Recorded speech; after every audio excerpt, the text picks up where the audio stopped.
Assalamualaikum warahmatullahi wabarakatuh. Jumpa lagi dengan saya George Towarik Tawakal, masih di channel Akademik. Kali ini kita masih di kelas kepartaian. Sebelumnya jangan lupa subscribe dulu dan like channel Akademik dan semua video kami. Bagi kalian yang belum mendapatkan penjelasan, belum menonton video-video kami tentang partai politik, bisa menonton di video-video sebelumnya. Oke. Pada video kali ini kita masih merujuk pada bukunya Hofmeister dan Gelbo tentang political parties. Secara spesifik kita sudah sampai pada pembahasan tentang organisasi dan keanggotaan partai politik. Kira-kira akan membahas yang bagaimana model organisasi partai politik yang lazim bisa kita jumpai di seluruh dunia, dan kemudian bagaimana pola keanggotaannya dijalankan. Oke.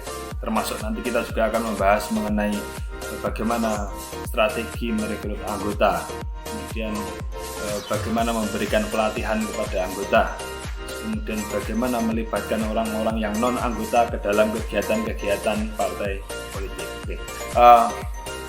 Untuk pertama kita membahas mengenai arti penting organisasi bagi sebuah partai. Artinya maksudnya adalah bahwa partai itu kan sebuah lembaga yang dalam bahasa lain adalah sebuah organisasi.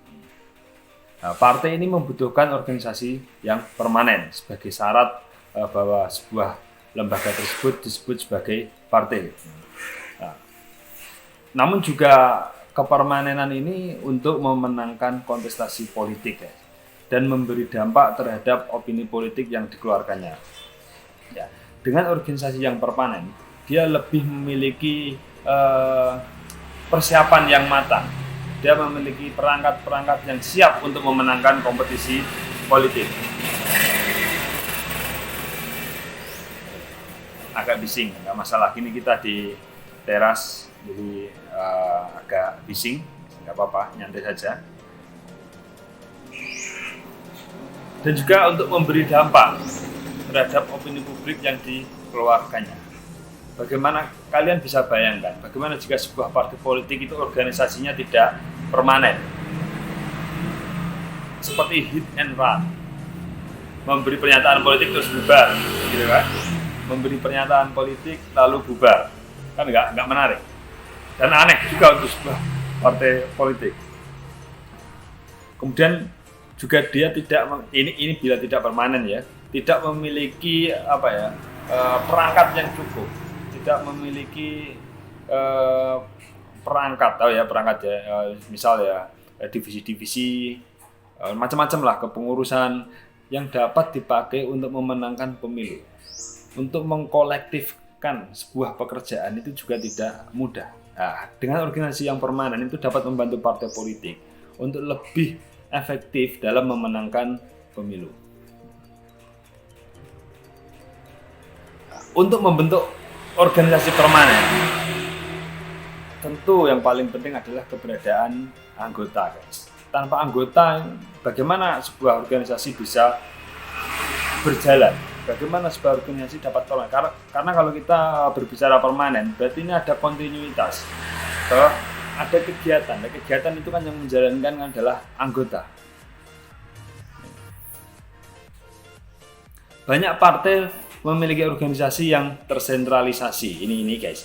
Ini berkaitan dengan bagaimana bentuk organisasi sebuah partai politik. Ada yang bentuknya terdesentralisasi. Nah, seperti di Indonesia itu maksudnya terdesentralisasi. Ada pengurus di tingkat pusat, pengurus tingkat provinsi, pengurus tingkat kabupaten kota, pengurus tingkat kecamatan hingga ke bawah.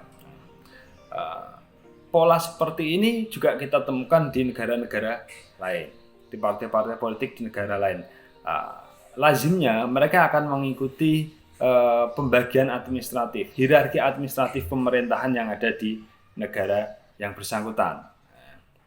Misal di Amerika ada federal, kemudian state, kemudian kota dan lain sebagainya.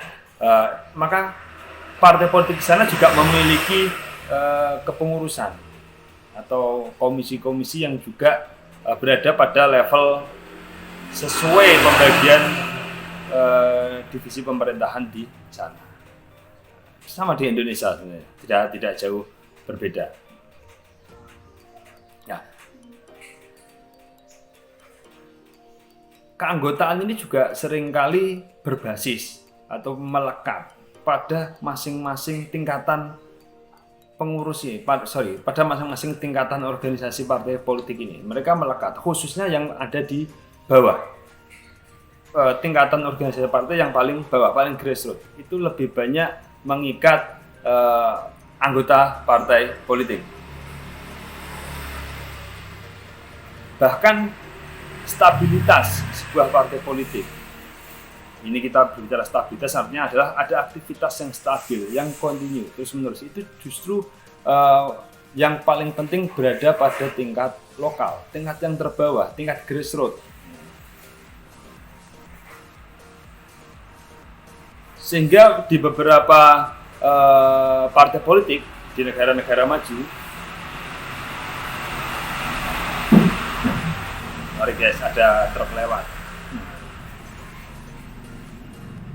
Sehingga kalau kita melihat bagaimana partai politik memperlakukan organisasinya pada level lokal, kita lihat di berbagai negara, khususnya di negara dengan demokrasi maju, mereka memiliki banyak kewenangan, guys.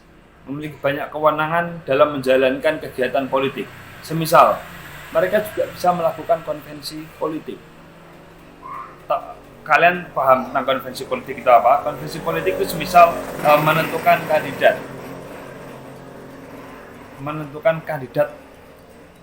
menentukan siapa yang akan maju sebagai kandidat. Itu namanya konvensi politik.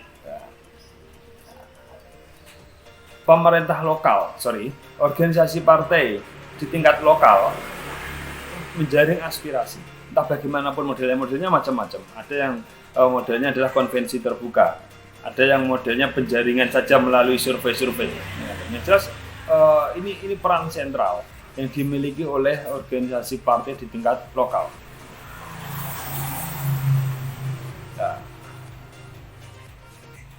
kemudian bukan hanya terkait mengadakan konvensi, guys, tapi dia juga memutuskan siapa yang akan menjadi calon. Yang pertama tadi dia menjadi penyelenggara konvensi karena dia berada di level lokal, level paling bawah, organisasi terbawah dalam hierarki organisasi partai politik. Maka dialah yang seharusnya menyelenggarakan konvensi. Kemudian dia juga diberi kewenangan untuk menentukan calon, khususnya untuk pemilu lokal, guys. Sebagai contoh, untuk semisal untuk menentukan calon wali kota, maka ya partai di tingkat kota lah yang organisasi partai di tingkat kota yang seharusnya berhak memutuskan siapa calon yang akan diusung. Ini idealnya seperti itu, guys. Dan ini bisa kita jumpai di negara-negara maju dengan demokrasi yang maju, misal di Amerika, di Inggris. Ya, di Indonesia bagaimana? Di Indonesia beberapa partai menerapkan seperti itu. Hingga kemudian jadi ada sebuah masa. Ini kita lihat kasus, sebenarnya itu dipicu oleh kasus yang terjadi di beberapa lokasi. Misal di Pati, Jawa Tengah sekitar tahun 2012. Ya, 2012-an. Di mana organisasi partai di tingkat pusat itu mempermasalahkan keputusan organisasi partai di tingkat lokal yang mengeluarkan keputusan bahwa calon orang inilah yang akan dicalonkan. Dan ini berbeda dengan keinginan organisasi partai di tingkat pusat. Kemudian ada gugatan ke MK dan lain sebagainya, hingga kemudian diputuskan bahwa ini menjadi kewenangan organisasi partai di tingkat pusat. Kemudian ya itu juga sekaligus menunjukkan bahwa seharusnya organisasi partai di tingkat lokal itu diberikan porsi kewenangan yang memang lebih, karena dia yang paling paham dengan kondisi di tingkat daerah, guys. Kemudian salah satu kewenangan yang lazim ada di organisasi partai tingkat lokal adalah mengkoordinasi kegiatan kepartaian di tingkat lokal, mengadakan semisal public event atau mengadakan public hearing, itu ranahnya organisasi partai di tingkat lokal. Apalagi jika menghadapi isu-isu yang sentralistik, isu-isu yang ada memang muncul di tingkat lokal, yang tidak tercover di tingkat nasional, khususnya itu, guys. Kemudian partai di tingkat lokal juga memiliki peran untuk berkomunikasi dengan organisasi non-partisan, semisal dengan kelompok agama, semisal dengan LSM. Nah, ini organisasi di tingkat lokal sangat menentukan dalam proses komunikasi antara partai dengan lembaga non-partisan, guys. Karena kalau dilakukan oleh pemerintah pusat itu memang terlalu luas dan tidak efektif, pola komunikasinya tidak akan efektif. Nah, apalagi jika lembaga-lembaga tersebut konsen pada isu-isu yang memang bersifat lokal. Nah, organisasi partai tingkat nasional atau tingkat pusat tentu akan kesulitan menangkap atau mengikuti perkembangan dinamika yang ada di tingkat lokal. Kemudian organisasi partai tingkat lokal juga diberikan kewenangan untuk menentukan posisi politik terhadap isu-isu lokal. Ini kelanjutan sama dengan yang sebelumnya, guys, bahwa konsekuensi dari pemberian kewenangan kepada organisasi partai tingkat lokal untuk menyikapi dinamika politik lokal adalah dia juga berhak menentukan posisi politik partai tersebut, ya, terhadap isu-isu lokal, ya, karena ranahnya adalah di tingkat lokal. Ya. Kemudian kewenangan atau fungsi yang lain adalah melakukan kampanye untuk pemilu nasional maupun lokal, guys. Ya, karena yang paham dengan pola di masyarakat itu adalah organisasi partai politik di tingkat lokal, guys. Maka dia bisa mengorganisir sebuah kampanye yang efektif. Dia bisa mengorganisir event-event yang bisa mempengaruhi pemilih. Meskipun pemilunya tingkat nasional, tetap membutuhkan organisasi partai politik tingkat lokal. Karena apa? Karena pemilih itu ada di tingkat lokal. Pemilih itu kan hidupnya di tingkat lokal, tidak di tingkat pusat. Ya, yang bisa menjangkau dan memahami itu adalah organisasi partai di tingkat lokal.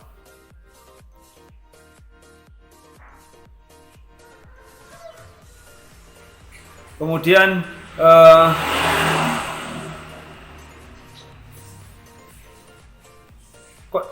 karena memang posisinya yang krusial, posisinya yang penting, posisinya yang sangat penting bagi sebuah organisasi politik organisasi partai secara keseluruhan, maka para fungsionaris, para pengurus partai di tingkat atas maupun para anggota legislatif perlu menjalin komunikasi atau interaksi yang bagus dengan organisasi partai di tingkat daerah, karena memang penggeraknya itu sebenarnya ada di tingkat daerah, dia yang paham dengan situasi di bawah. Nah, itu tadi guys, bila kita melihat organisasi partai secara hierarki dari atas sampai bawah, terus kemudian bagaimana arti penting partai yang berada di paling bawah atau organisasi partai di tingkat lokal. Selain terdesentralisasi, organisasi partai juga terbagi sesuai dengan, kalau kita pernah mendengar konsep trias politika atau pembagian kekuasaan, mereka juga memiliki divisi-divisi yang mencerminkan 3 pembagian kekuasaan tersebut, guys: yudikatif, eksekutif, legislatif. Mereka ada komisi yang membuat peraturan, komisi yang menjalankan, kemudian ada komisi yang menegakkan aturan. Ya, mereka punya itu guys.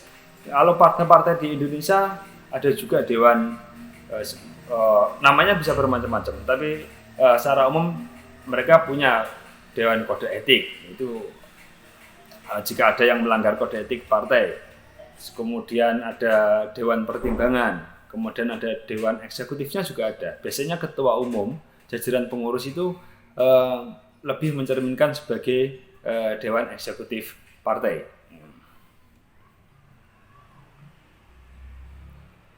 Kemudian kita beralih ke keanggotaan. Secara spesifik kita akan berbicara mengenai keanggotaan sebuah partai, keanggotaan dalam sebuah partai politik. Anggota adalah bagian fundamental guys dari suatu partai politik.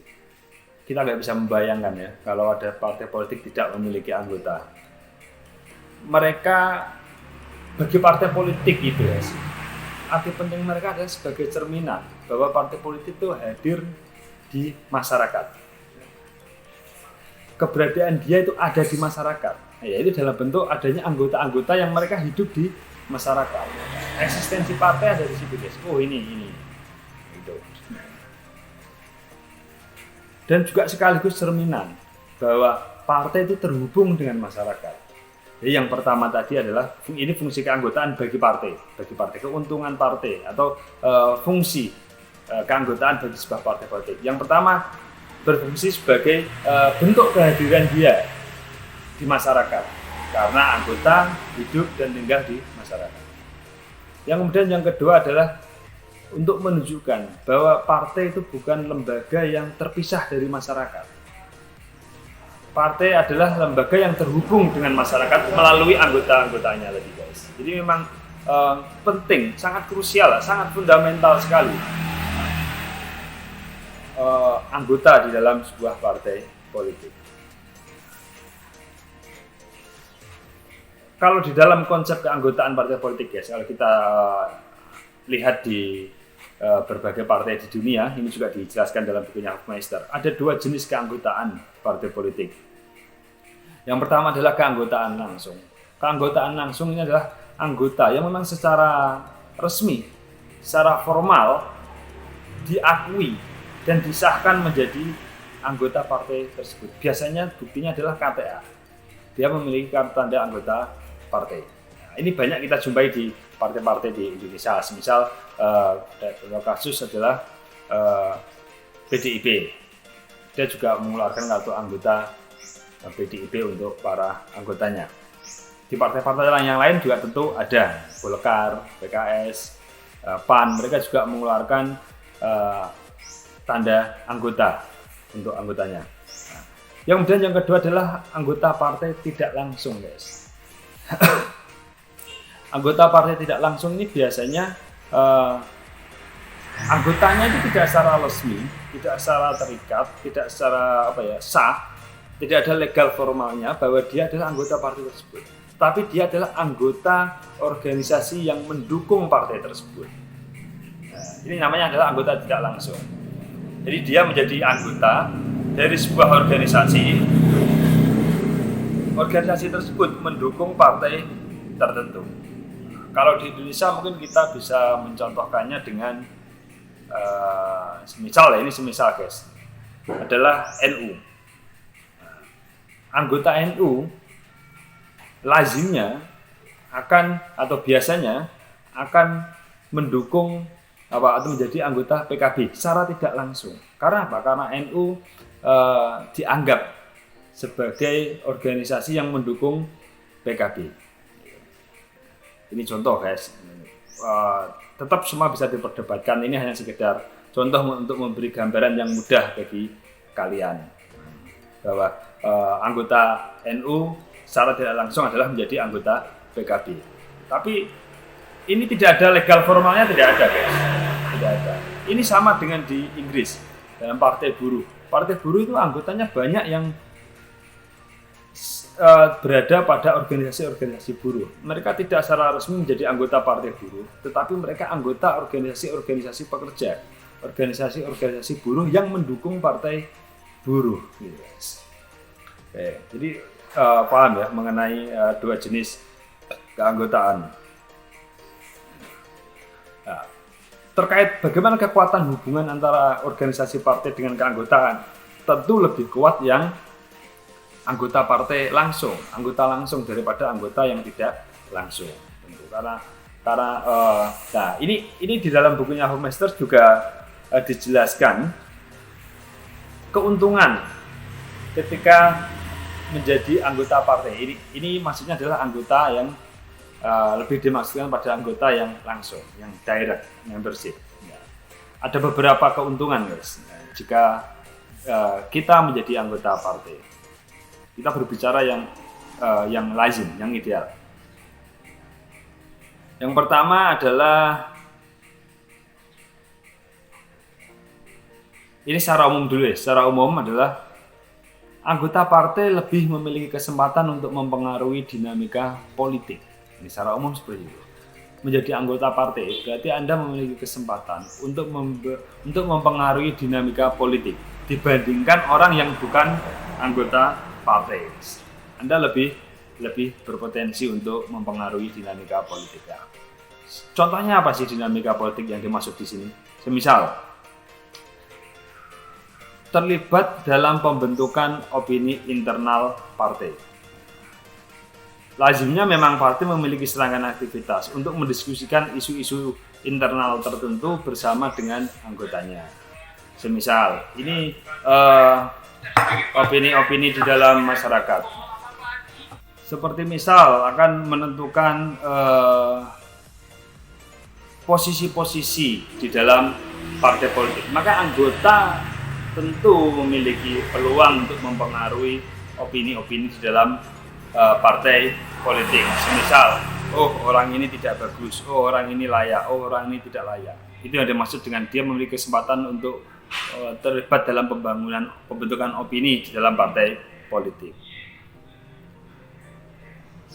Kemudian anggota partai juga akan mendapatkan informasi yang lebih baik terkait materi ataupun posisi politik partainya. Semisal contoh kasus, bagaimana sikap partai politik A terhadap undang-undang Omnibus Law. Maka anggota partai selayaknya ini lazimnya akan mendapatkan informasi lebih dahulu dan lebih detail mengenai posisi politik si partainya ini. Ini kita berbicara tentang kondisi yang ideal, di mana anggota terlibat dalam proses diskusi-diskusi di dalam partai politik.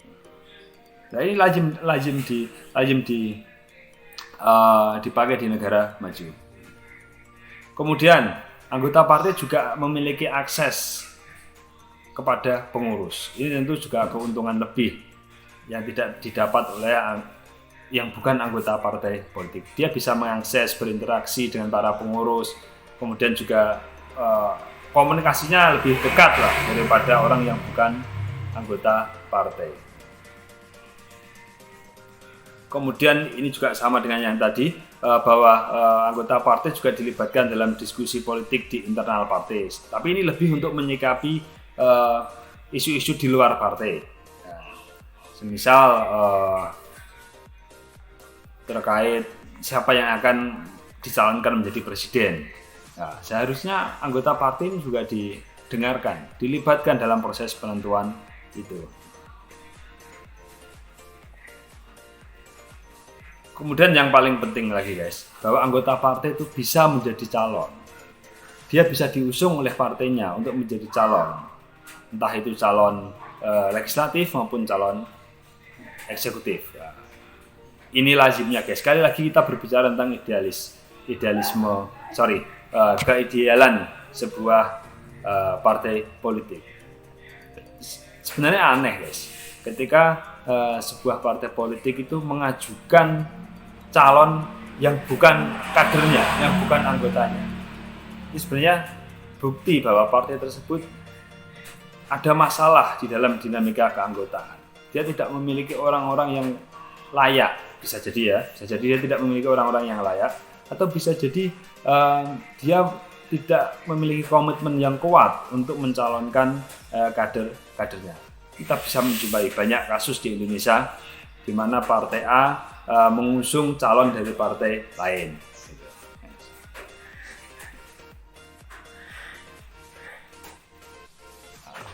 Di dalam buku Hofmeister ini dijelaskan juga mengenai strategi perekrutan anggota baru.